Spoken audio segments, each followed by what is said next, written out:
Revanth craze Congress national star campaigner గా CM ప్రచారానికి రావాలని 7 రాష్ట్రాల నుంచి 7 రాష్ట్రాల పీసీసీల నుంచి ఆహ్వానం అందిందట. ఇక స్టార్ క్యాంపెయినర్ల జాబితా ఉంటుంది. స్టార్ క్యాంపెయినర్ లో భాగంగా మొత్తం కాంగ్రెస్ పార్టీ ప్రధాన నాయకులు అందరూ ఉంటారు.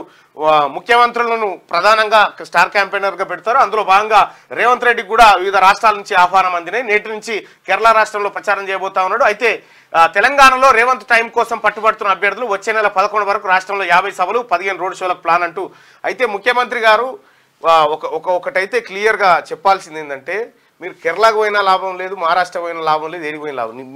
మనల్ని బాగా గుర్తుపట్టే జనం ఈడు ఉంటారు కాబట్టి ఇక్కడ ఫోకస్ చేయాలి. ఇక్కడ ఉన్నటువంటి 14 ఎంపీ స్థానాలను భుజం మీద ఎత్తుకున్నావు నువ్వే.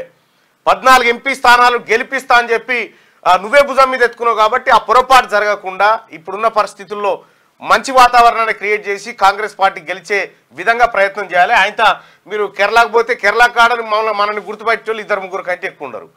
ఏ రాష్ట్రం పోయినా అదే పరిస్థితి ఉంటుంది. ఆ రాష్ట్రంలో లీడ్కి వచ్చినాక అదే పరిస్థితి ఉంటుంది. డీకే శివకుమార్ గిడవాడి తిరుగుతుంటే ఎవడు గుర్తుపట్టాడు. ఆడ కర్ణాటకలో ఆయన కింగు, సిద్ధరామయ్య ఆడ తిరుగుతుంటే ఓకే, ఈ చాయ్ బండ కాడ చాయ్ తాగినా ఎవడు పట్టించుకోడు.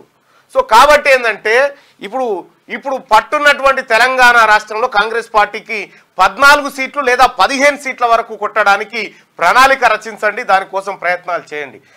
ఇప్పుడున్న సర్వేలు చూస్తూ ఉంటే కొంత ఉలికిపాటు కనిపిస్తూ ఉంది, కొంత భయాందోళనే జరుగుతూ ఉంది. భారతీయ జనతా పార్టీ 7-8 స్థానాలు తెలంగాణలో గెలుస్తుందని సర్వేలు చెప్తా ఉంటే ఇది ఎంత ప్రమాదకరమైన విషయం. ఇంకాడికి పోదాం.